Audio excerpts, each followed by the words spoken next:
Hello and welcome back to Shakesyear. We are working on Edward III and we get to hear from the Countess of Salisbury again today in Act 1, Scene 2. I don't know why I have to say her name that way, but I do. It's just a thing.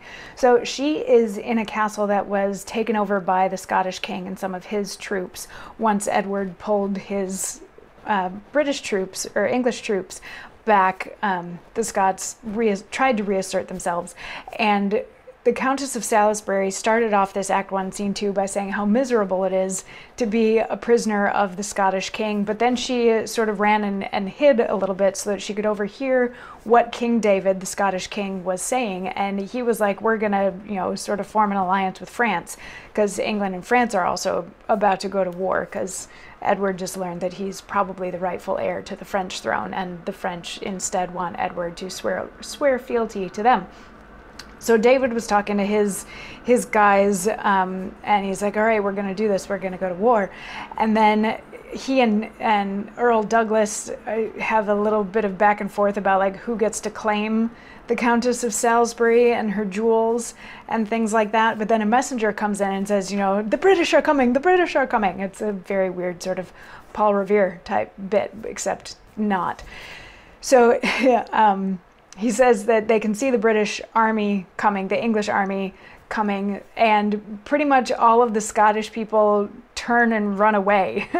Douglas just wants to bolt immediately, and King David tries to get him to stay a little bit, but then the Countess of Salisbury comes out and makes herself known, and she was like, oh, so which one of you gets me, and which one of you gets my jewels, and who's going to be riding your bonny horses away, and things like that. She's throwing back at them the phrases that she overheard, and David is like, she overheard us, she knows what's going on. And then all of the Scottish people just leave because they don't want to have to fight the English.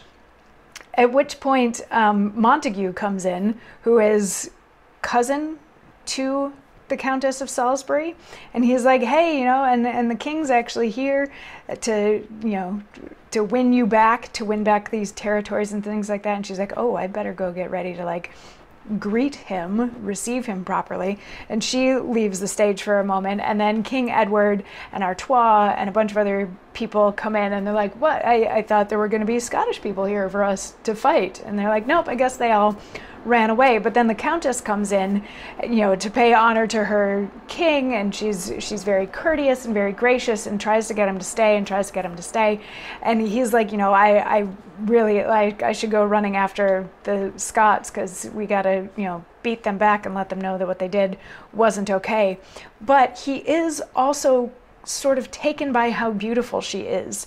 So it's interesting, his speech falls into like a more patterned rhyme scheme, which we tend to see in more romantic comedy Shakespearean plays. Like, think about how much rhyming there is in A Midsummer Night's Dream and plays like that. He falls into a rhyme scheme that then stays through pretty much the rest of the scene. So he's enjoying talking to her, or at least you get the impression that he's enjoying talking to her at the same time that she's trying to get him to stay and he's trying to go and fight. And he's like, well, what can you even say to make me stay here as opposed to going? It's weird. If you wanted to even extrapolate it and equate it to something, it could be like the baby it's cold outside kind of back and forth that they have going on. But he's like, okay, so what are you gonna say now to make me stay? And she says, let not thy presence like the April sun flatter our earth and suddenly be done. More happy do not make our outward wall than thou wilt grace our inner house withal. Our house, my liege, is like a country swain whose habit rude and manners blunt and plain presageth naught, yet inly beautified with bounties, riches, and fair hidden pride.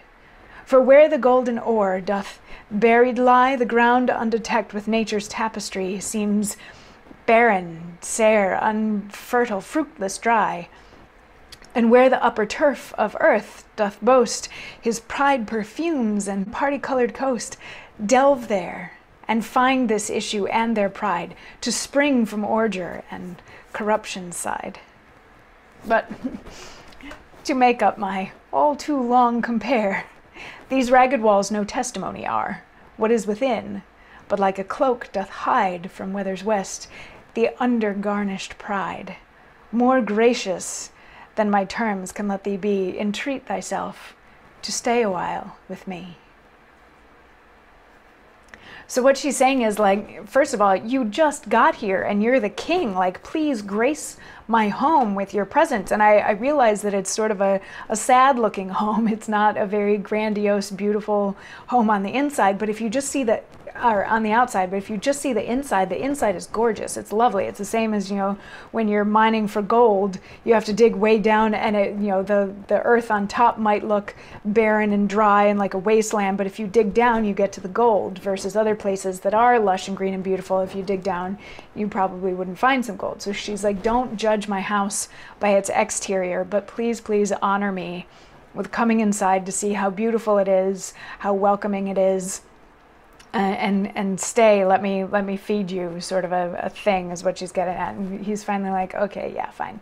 And that's Act 1, Scene 2. So perhaps a budding romance to happen there, though she is actually married, and she does talk about her husband would really like it if their home was blessed by the presence of the king and that sort of thing. But I mean, all of the rhyming tends to indicate that they're flirting, at least to some respect. So I don't know, Edward came to fight the Scottish people and instead is going to have dinner with this beautiful married lady. Meanwhile, there's still a war that's going to have to happen in France. So anyway, that's just the end of Act 1, Scene 2. There's plenty left to go, and we'll dig further into it tomorrow. I'll see you then. Mwah.